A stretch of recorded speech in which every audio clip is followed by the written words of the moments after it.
Hello, ladies and gents. Romie Reviews here. Please like, comment, subscribe. And this is my review for Love and Hip Hop Miami Season 2, Episode 7, Me Too. So the episode starts off with Amada having a interview with, what was the DJ's name?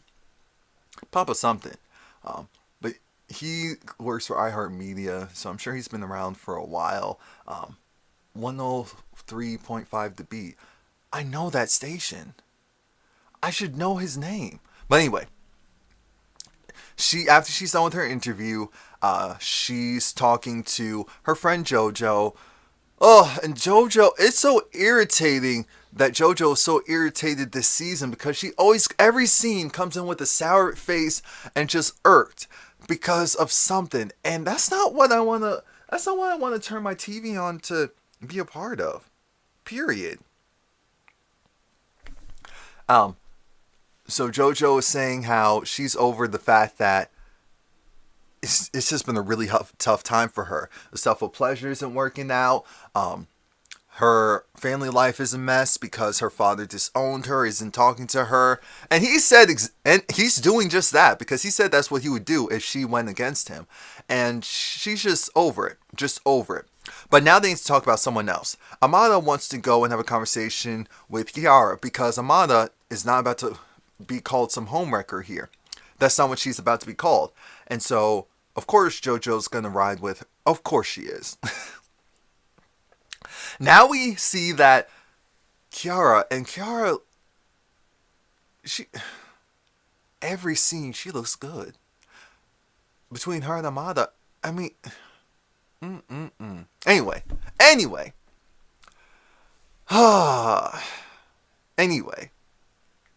Her mother is there and her sister is there. We go over a couple of things. We go over the fact that Kiara was shot 3 times and how that changed her life. And her mother's going over the fact that her brother called the mom and said Kiara was shot. And her mom, fell to the ground. It was like, oh my God, my baby. But then the brother was like, no, you cannot do that. You have to be strong for her. The only way she's going to get through it is with strength and prayer. So we need to go and do this thing. But the main reason why they're down there is because she talks about how she's not with Gunplay right now, that they're just friendly and they don't have a sexual relationship. And, her family's happy about that. Her mom says that she knows that Gunplay loves her. That's not the problem. It's just everything else. It's one of those situations where the love isn't enough. And he has his demons, and with the, previous addiction, okay, he's cool right now, but you weren't made to just go and carry someone on your back. You have a relationship. You're not supposed to just be carrying someone. You're supposed to be walking with them. I said, if that's not a word, she didn't say the other part. I did. If that's not a word, I don't know what it is. And because of that, Kiara wants her family to meet him. The first time they met him, he was drunk and out of it and said a really bad taste. And so when everything else happened, they just looking at him with a stank face. Especially her sister. Her sister is over it. Her sister does not like him. But she is going to go and support her sister and come to this brunch that they're going to have together. Now, Jessie Woo gets very real and personal. She talks to Trina about the fact that she went to an industry party with a friend, a female friend, and they went upstairs. They went into this room, and there were all these men there, and she didn't feel comfortable, but her and her friend still went in anyway because they're invited by this producer who she thought she could trust. And so then her friend left her. I don't know why. Her friend left her. And I don't know if something happened to the friend too, but her friend left and then she was raped. And she was raped by this producer. I don't know who else she was raped by in that room, but ever since then, that's why, because at first she was talking to Trina about, is it normal for, you have to sign these agreements and do all this stuff to work with music? And Trina said, for the most part, yes. To make sure that all your business is handled properly, yes. Some producers will allow you to go and skate by, but most, no. You need to go and have your paperwork in order. And it was just, oh gosh. And she was crying, and Trina definitely wasn't prepared for all of that. She was hugging her. I was like, look, you're going to get through this. You are here. You survive. You're a survivor. You're strong. You are a strong woman. You're a strong person for still even going for your dreams. No matter what level it is, continue to pursue them, no matter what. And so Jesse appreciated that, but that's not the end for this episode. We see Joy.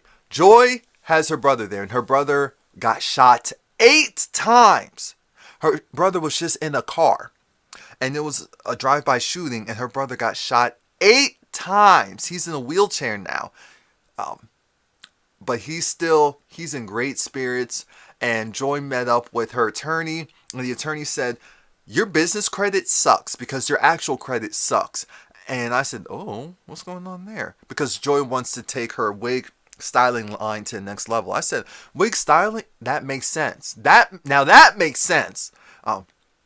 Unfortunately, because Trick Daddy still has financial issues, he had declared bankruptcy in the past, has debts that he owes, Joy is married to him. So that's what a lot of people don't understand. Just because you're not the financial breadwinner doesn't mean that you're not financially responsible. That's, like I said, that's something a lot of people do not understand.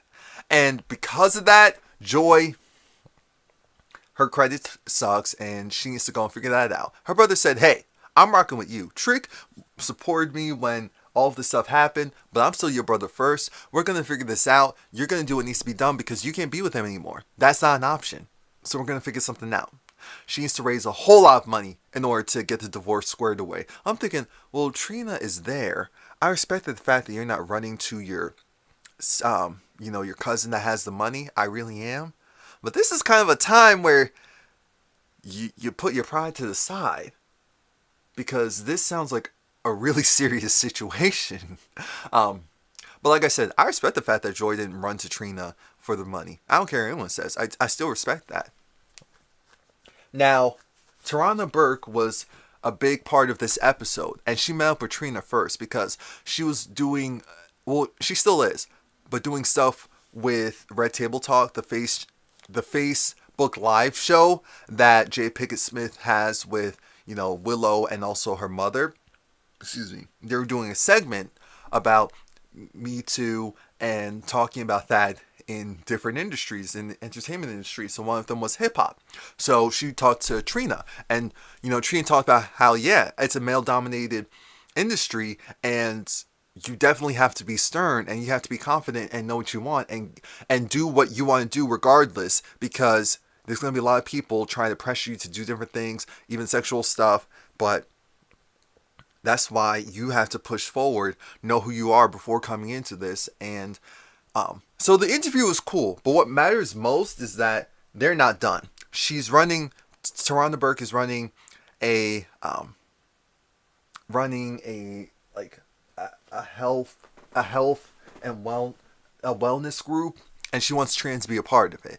And so Trina said, of course, she would love to be a part of it. Now, Trick Daddy's at this club, and Joy and Trina are both at this club, and this scene, not much came out of it. It was a whole lot of, you need to go and figure, because Gunplay was performing at the club. So, of course, Kiara was there, and she loved every moment of it. But the biggest thing was that Trick is over the both of them. And there's not much else to say there, really. It just puts fire in Joy's belly to get this divorce squared away sooner rather than later. It's clear that Kiara still has love for Gunplay, and there's nothing wrong with that. They've been together a long time. I'm sure he's helped her out in certain ways. We see young Hollywood there. Amada comes through, and she comes through with JoJo. She comes through with JoJo because Amada had something important to discuss with Kiara. And so, at first it was, what was it? Chinese Kitty, I think? And Kiara. On one side of a pool table, JoJo and Amada on the other side of the pool table. And then the friends leave so that Kiara and Amada could speak. And Kiara had won some smoke with Amada. And Kiara said, look, I saw you all up and through Gunplay's DMs, and that's not what I thought that you were about. And so that's why I said, oh, this trick out here trying to trick, and I'm not having it. Amada said, hey, we're both in the same industry, Gunplay and I. We both do music. And, I do have a bubbly personality. And sometimes that definitely does translate also through text. I was not flirting with him in any way, shape, and fashion. I want to make sure that you know that respectfully, do not want your spouse. Nope. That's not what I was trying to do, period. Period. I need you to know that at all. That's not, it was purely business. And so then Kiara said, all right, I mean, what you're saying makes sense. All right, we cool for now. I'm keeping my eye on you. I think Kiara, she doesn't want you, man. It's okay. See, like I said, Young Hollywood is there. I think he worked on the song or something. I'm not sure. But now it's time for Joy's car wash. She has her people come through. So Pleasure P was there, gave her a stack. Chaotic came with his car. I said, oh, so Chaotic is doing all right for himself. I'm not going to go and assume that that's a rental. I'm going to give him the benefit of the doubt. I'm trying to think, so what type of car wash were they doing? Because these guys aren't driving around with dirty cars anyway. So what is it, just like a quick buff detail? It's probably what it is. But Chaotic was there. He was talking to Joy. And she was like, yeah, just trying to do what I need to do to get out of this situation. And as soon as he said that, Trick Daddy pulls up. And Joy was pissed. Because they start arguing. Trick was like, okay, I'll pay. I'll help you out. And she was like, oh, you should have gave me money in the first place. He was like, well, here I am now. Here's $40. I said, $40. $40. She said... And she, went off on him and tried to follow him in his car. And he had someone else in the car. Some guy. Maybe family. Maybe just a friend. But she's just like, wow, you really done cheaped out. I said, yeah, you're getting a divorce. He's not giving you anything. Come on now. So she was pissed because he's like, you just got to figure it out on your own. You want to leave me? Well, I believe in you leave with what you came with. You didn't have anything, so you're not leaving with anything. I said, wow. Wow. So now Trina comes through, and Jessie Woo was there, and Jessie Woo was just like, thank you, Trina, for, what you did for me. And she said, oh, we're not done yet. I talked to Tarana Burke, the Tarana Burke, yes. And so she has this event, and I want you to be a part of it, because it definitely relates to what we discussed. And I was like, oh, okay, I'll definitely be there. So now Trina talks to Joy and said, okay, Joy, what's going on? Trick Daddy just came, and, he's just purposely doing all this. There were a bunch of cars there. I said, now, wait a minute, what's going on here? And Trina gave her the bag. Trina said, look, get your divorce. No, I can't. Yes, you can, and you are. Get your divorce. Be happy. Your name is Joy, and you used to just light up a room, be super positive. Haven't seen that person in a while because of this. So get your divorce and be happy. And I said, we knew this would happen, but I'm happy. Aw. Aw. Aw. Aw. I thought that was nice. I really did. I thought that was nice. And I figured Trina would do that. So now Kiara has her family meeting up with Gunplay. And Gunplay's on his best behavior. He's listening to everything the mother is saying and the sister is saying. And they're both like, you said a bad taste in our mouth due to when we first met you. And then also the stuff that we've been hearing from Kiara. And he's like, I understand. And so I'm just trying to do right by her. And her mother said, here's the thing. You need to work on yourself first, because you can't be the person she needs if you don't love yourself, if you don't treat yourself well. It's like, yeah, I know I don't. Yeah, so I can't expect for you to be great for my daughter. If you have this image of yourself that you don't love yourself and you don't take care of yourself, or at least you didn't. Figure that out first. And then I can take whatever this is seriously. But I know Kiara just loved it and like, yeah, get him, get him, get him. That's right. Oh yes, mama. Yes, sister. Yeah, say something too. Right. Anyway, now we have Tarana Burke. She, like I said, she's hosting this Me Too, what was it, Femme Agenda, and talking about her experience, why she created this organization, and Jessie Woo just, she started to slowly break down. They're like, we see you, you're heard, you're understood, and the floodgates. Ugh. And when she was like, she was raped. She was raped, and it was by a powerful, successful producer who has Grammys and is Grammy nominated, and is just doing so well for himself. And she's just like,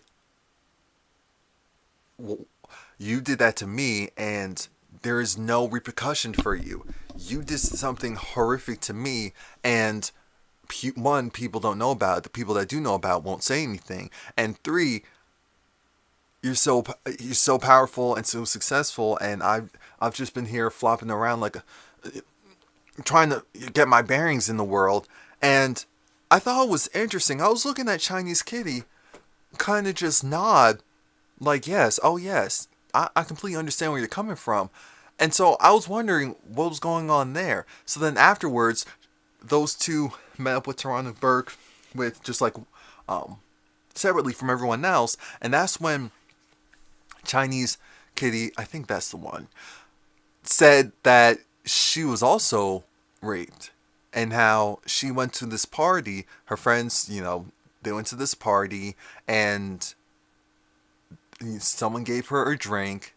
Maybe 30 minutes later, she got really woozy, and the next thing she remembers is being picked up. And they did what they did, as in they assaulted her, raped her, and then I guess put her in a car and just like threw her out of the car and kept going. I said, oh, the trash of the world.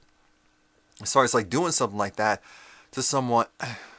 And then I think she said her father came to pick her up, and or something like that. Someone who she knew came and saw her and was just like crying. Was like, what happened?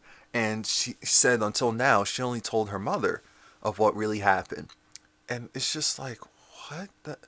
And that's how the episode ended. I really respect what Love and Hip Hop is doing with trying to balance the ratchet and righteous. Oh, it's draining. It is draining. But again, it's nothing compared to people actually going through the abuse. So, hey, please like, comment, subscribe. Come back next week. Check out my new ASMR video. Thanks.